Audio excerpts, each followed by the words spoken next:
Welcome back, class. So we are going to start our new chapter, and the title of the chapter is latches, flip-flop,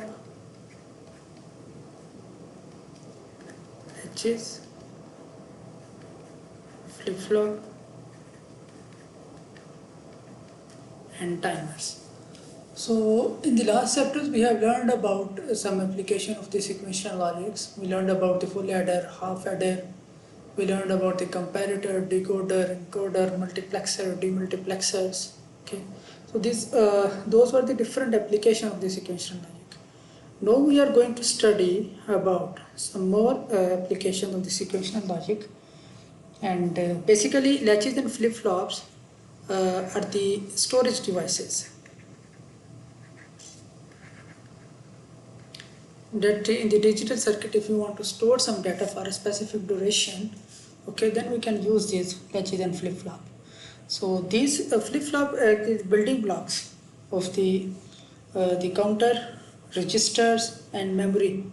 Okay, like if you want to build a counter, like up counter 0, 1, 2, 3, 4, register, you want to store some anything like in the memory, DRAMs, okay, and the other kind of the memories. So all those memories are actually based on the flip-flops. So we are going to learn that what is a latch, what is a flip-flop, how they operate, okay, what is the difference between them, because both are storage devices. And then we are going to study about a timer. So we know that in the last lectures also, while we are studying about the gates and the others, so always we see the waveforms. Okay, for example, the A input is like this one, and the B is this one, and this is A, this is B, then that what will be the AND gate, what will be the OR, and other kind of steps. So how we can actually generate these waveforms? Okay, these clock signals. Most of the actual digital devices are actually working on a clock signal. So this is also a clock signal.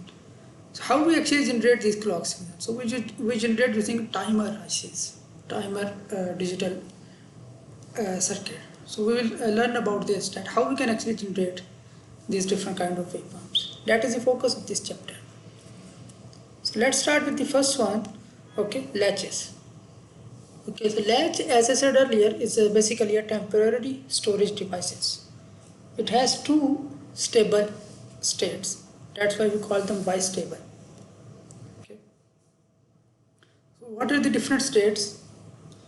So this is a basic kind of a latch. This is called SR latch. This S is called set, and this R is called reset. Okay. So as we can see here at the input side, there is no bubble. Okay, no bubble means this is called active high. So these gates are basically NOR gates. Okay, so this is called active high NOR latch or NOR active high latch. Okay, so it has two inputs, set and reset, and it has two outputs. Okay, Q and Q bar. Okay, so what is actually happening here?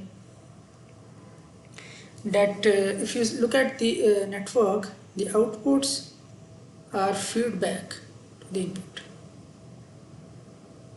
and this output is feedback to this input. Okay, so we know that the basic NOR gate characteristics, that in the NOR gate, if you have same kind like 0 0 at the inputs, only in that case you will get high, otherwise it will be 0. Okay, so what is going to happen here? Okay, S is called set. Okay, so when S will be high, at that time your Q will be is equal to 1. Okay, when S is high, we call this set. Set means output will be equal to 1. Okay, and when R is 1 high, it is called reset. Reset means Q will be equal to 0. Okay, Q will be equal to 0. Okay, and if Q is 1, then Q bar will be 0. If Q is 0, reset, then Q bar will be equal to 1. Okay, we are going to see the details that how this will operate in the next slide. Okay, so this is the basic operation. This is called SR latch, set reset latch. Okay, so we can construct both active high and active low latches. Okay, so we can construct the active high using NOR gate, and we can construct the active low using NAND gate. NAND gate.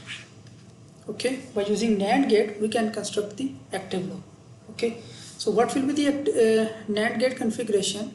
That if we just simply replace this NOR with the NAND gate, then it will become active low. Active low means when S will be low, okay, when S is low, at that time Q will be 1, okay, set. And when R is low, at that time Q will be 0, reset. Okay, so it will be operating on the active low condition. So this is the NAND gate active low latch. Okay, so if you look at this diagram, so here you can actually see this is negative OR gate. But we are saying this is a NAND based active latch.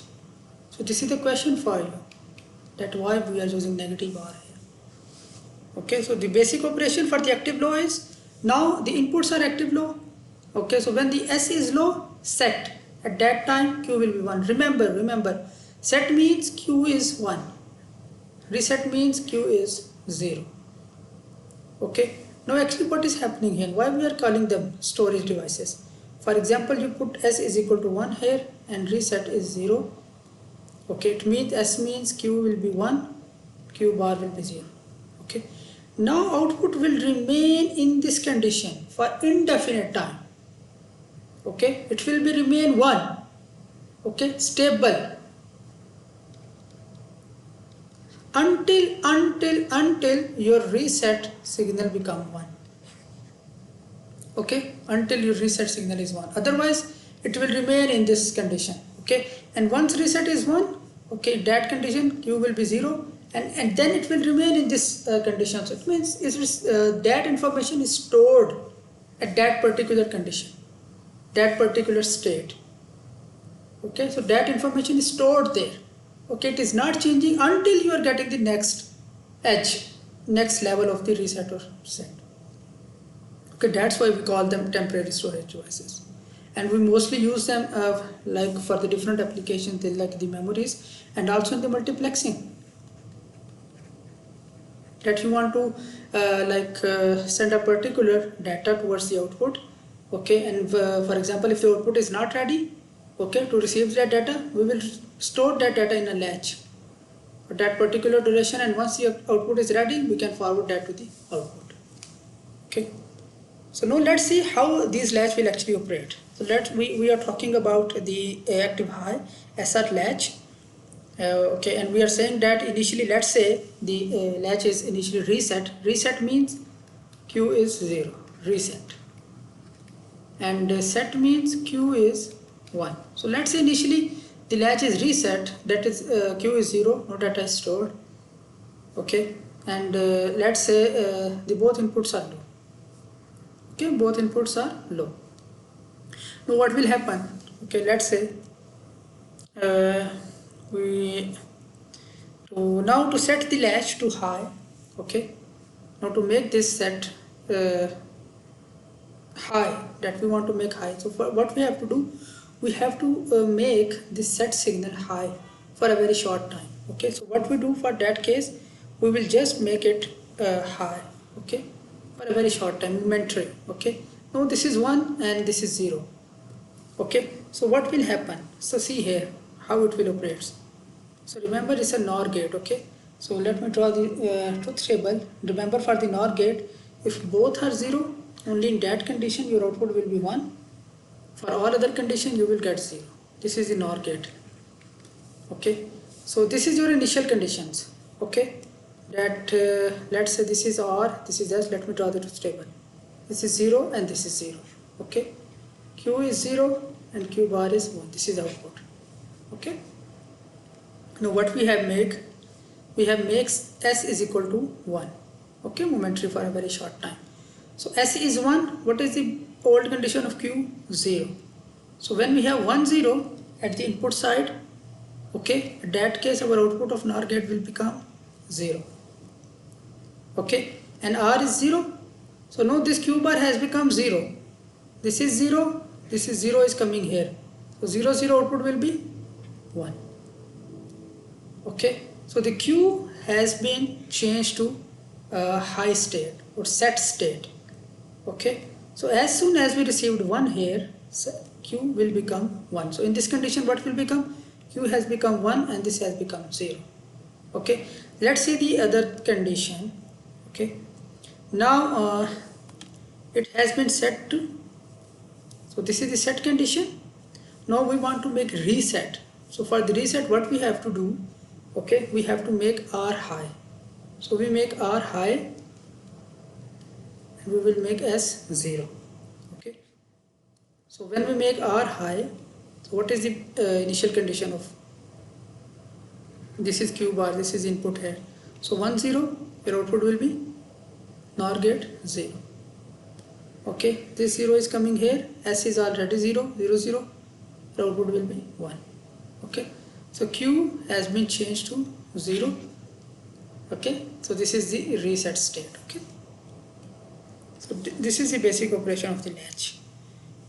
Okay, so if you want to make it to high, so we will make 1 here, it will change, the Q is equal to 0. Okay, just remember the basic truth table of the NOR gate here. So this is the active high SR latch. Active high when S is 1, okay, R is 0, your Q will be 1. Okay, when R is 1, S is 0, your Q will be 0. If there is any other condition, okay, like 0 0, it's a reset condition, the initial condition we usually take. But if you are making 1 1 1, okay, that will be the latch condition, no change.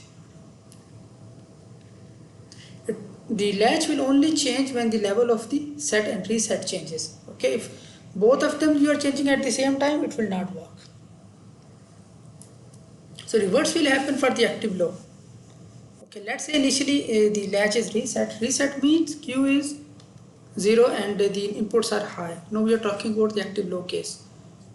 Okay, now for example you want to make it set, so we have to make S low momentary. Okay, so we will make the S low. So what will make when we make S low? Okay, initially if you remember, what was the initial condition? This was 1. So this 1 is coming here, you make it low, so 1 0. Okay, now this is the negative R, so it will become 1. Okay, remember the truth table of the negative R on NAND gate. Okay, so if you are getting 0 1, you will get 1 at the output side, and here it was 1, so this is 1 1 1, your output will become, Q bar will become 0. So this is the set condition. So momentary, if you make this set to 0, okay, so it will make the Q is equal to 1. Okay, and similarly if you want to make reset condition, okay, let's say this is the initial condition, this one, and now you want to mix it, we will make the reset is equal to 0. So once we make reset is equal to 0, output states will be changed. Okay, Q will become 0 for the reset condition. Okay, so this is active low SR latch. So we also draw this in block diagram like this one, that you have two inputs S and R and you have two output Q and Q bar. Now this is active high, and if you want to make active low, you introduce the bubbles here. So that will be the active low latches. Okay, one example we will solve this. Try it now. This is active low SR latch, so try to get the output waveforms for this case. Okay, we will solve this in the live session. Typically the ICs, the latches are available in the form of IC. So this is a typical IC. Okay, so it has actually 4 latches, okay, in one IC, and 2 set pins for each. So you can make a set, you can use this set pins to make the output high and reset pin to make the output low. Okay, so these are actually four latches within this one IC. Okay, so as you can see the bubbles here, so this is the active low SR latches.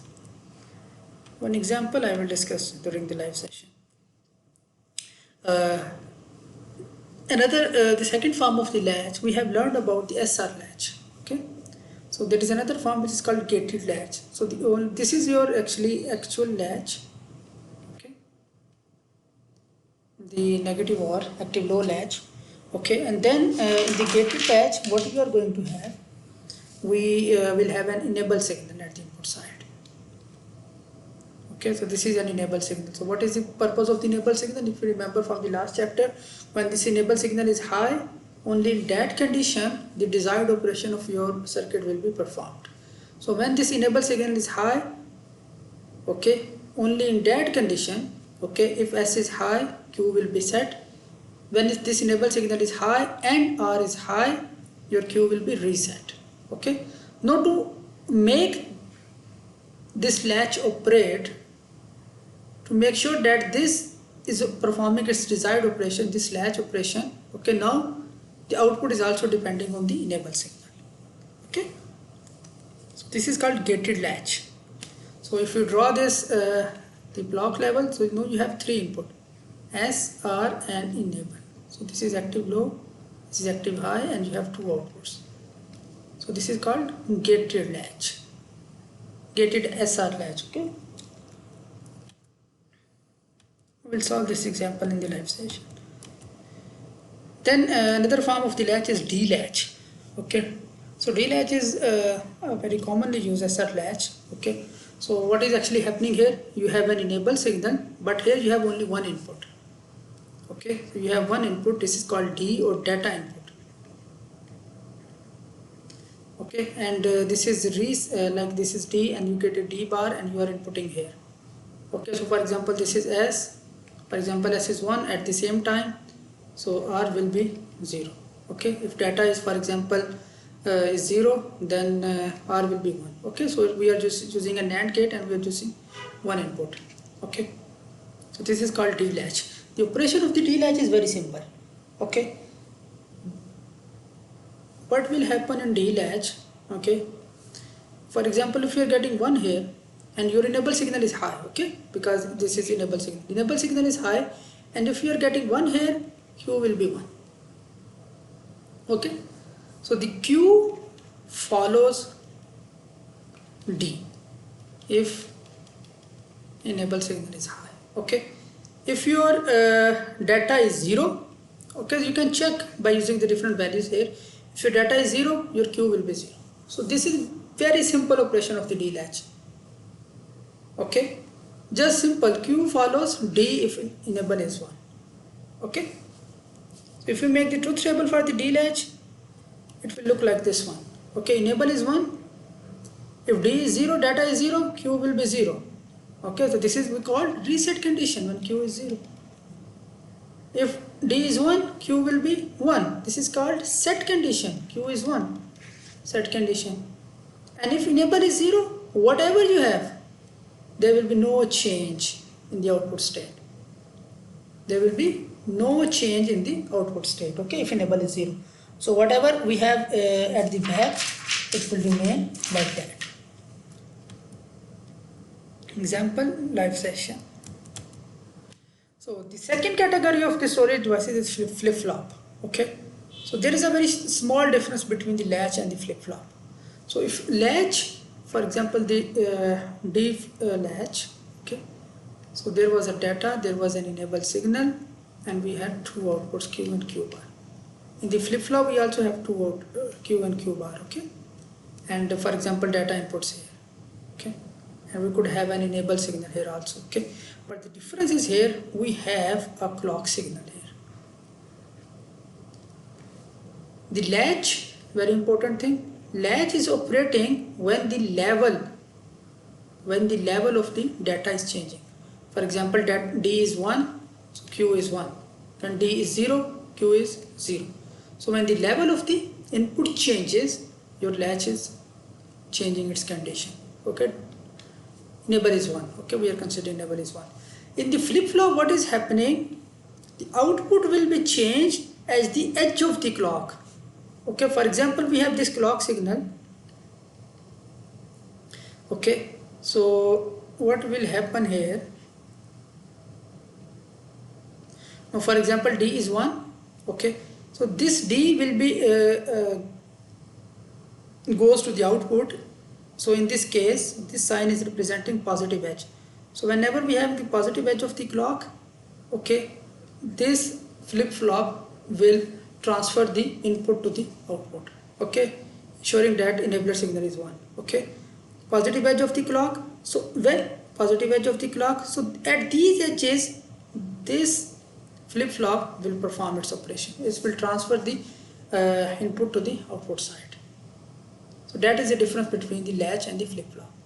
So this is called, we call them edge-triggered devices. So again, it's have two stages called bistable, okay, bi-state device. So this is the positive edge triggered D flip-flop, and this is negative. So okay, bubble here, so this is called negative edge. So this will be operating at the negative edge. So whenever we are getting the negative edge, okay, so it will perform its operation. Okay, so D flip-flop for the negative edge. Okay, so the truth table, it will look like this one.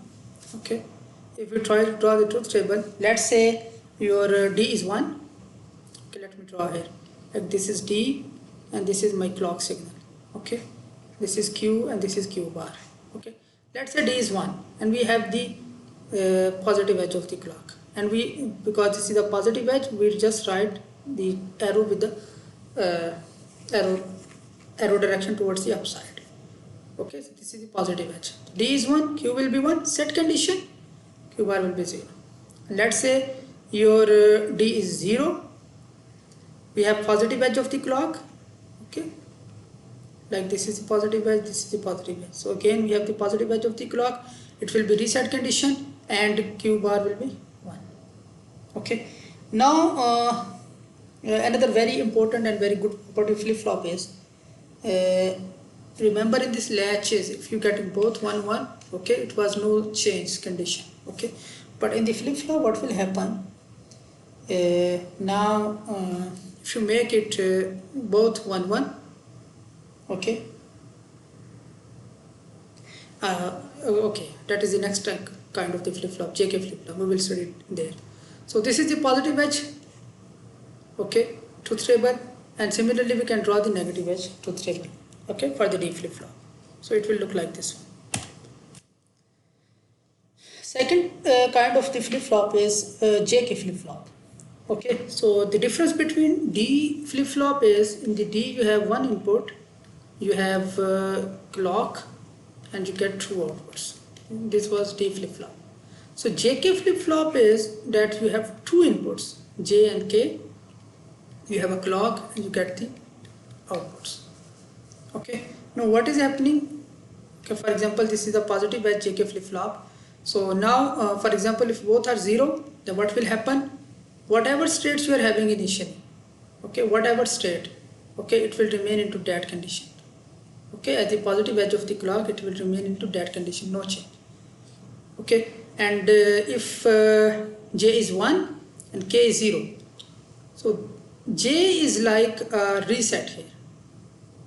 Okay, so J is like R and K is like SA. Okay, so when J is 1 and we have positive edge of the clock, reverse. K is like reset and J is like set here. Okay, so when K is 1 and we have positive edge of the clock, our Q will be 0. It will be a reset condition. And when J is 1, it will be a set condition, Q will be 1. Okay, and very important property of JK flip-flop is, when both are 1 and you have positive edge of the clock, it will be operated at positive edge of the clock, they will be toggle, change of stages. Okay, for example, let's say you are getting both J and K is 1 and the initial state, the last stage of the Q is 1. So if both are getting high and we have positive edge, then Q will become 0. So that is the toggling, okay, the change of the state from high to low or low to high. So it will be toggle when both are high, and if both are 0, there will be no change. If Q is 0, it will remain 0, even positive edge of the clock is coming. Okay. Example, we will solve this during the live session. Try to set this. I will also discuss this. Additionally, in flip-flop, okay, we call them, the flip-flops are called as synchronous devices, okay, because they are operating at the edge of the clock, okay. So when the clock edge is coming, for example positive edge and the negative edge, only in that condition, okay, this is positive edge, only in that condition your flip-flop is operating. So this is called synchronous, okay, synchronous inputs operation, okay. So but sometimes we also have some other additional pins in the flip-flop, which is called preset and the clear pins. So these are called asynchronous inputs. Asynchronous means their operation is not depending on the clock, okay. They are independent of the edge of the clock, okay. Whatever the clock position is, if this signal is coming, it will have high priority, it will operate, okay. So pre is the preset pin. Preset means whenever preset, so this is active low pin, so whenever you get preset pin low, preset, so it will make the Q is equal to 1, it will set the Q is equal to 1, set condition, preset, okay. Clear, CLR, clear, so whenever the clear in put is low, okay, this is active low pin, clear, reset, re-clear, it will make the Q is equal to 0. So whatever input condition you have, whatever clock edge you have, okay, if these signals are coming, okay, they have the priority and the device will operate according to that, okay. So this is, they are not depending on the clock operations, that's why they are called asynchronous inputs, okay. So that is the end of this part of the lecture. We will solve the relevant example in the live session. Thank you very much for your time.